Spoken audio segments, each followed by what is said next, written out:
It took a while, but finally women on the left are starting to realise that the grooming gang epidemic isn't a fiction, they're real and they're horrific. And this came a week after Kirsty Allsop, the nice posh English TV presenter, tweeted her concern at mass immigration fueling crime. We're seeing the gradual awakening of girl bosses and mumsnetters to the horrors of open borders neo-communist anarcho-tyranny. And when the ladies get activated, stuff happens. Look at how the gender woo-woo cult imploded once lefty women like J.K. Rowling stopped indulging the polite fiction of trans ideology. Everyone on the left used to insist that we go along with the delusions of men who pretend they're women because it's the nice thing to do, and who doesn't want to be nice? A woman is anyone who says they're a woman. Anyone who doesn't agree is a far-right bigot. Then it became apparent that this was just creating a mechanism for men to barge into women's spaces. Lesbians were forced to allow men into their clubs. Women were pushed out of women's sports to make space for big hulking blokes who could injure them,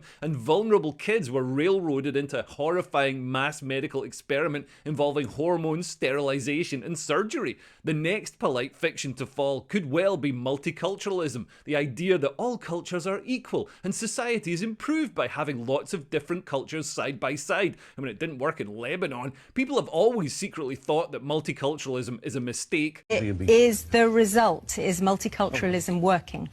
Here is what you told us.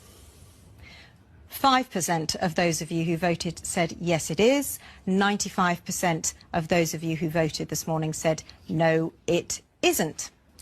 And no wonder, because all cultures aren't actually equal. And I know that a lot of university professors will disagree with me, but I think that the culture that gave birth to Western civilization is better than the culture that gave birth to publicly stoning women to death. Some feminists may even agree, and it echoes their stance on the gender woo-woo. We've seen feminists say that if anyone can be a woman, then nobody is a woman. And they're now saying that if anyone can be English, then nobody is English. And another polite fiction that's due a reappraisal is anti-white racism. We've had years and years of open genocidal racism against white people. The public sector employees who rule over us are sent on courses to abolish whiteness. White people are arrested for saying it's okay to be white, which is apparently a hate crime. Think how mad it is to see it's okay to be white as hateful. Apparently this slogan was actually generated by people on the right who were testing to see what the most innocuous statement they could make that would still be condemned as a hate crime by the lefty establishment. Just as the right-wing trolls predicted, it's okay to be white was officially recorded as a hate speech slogan.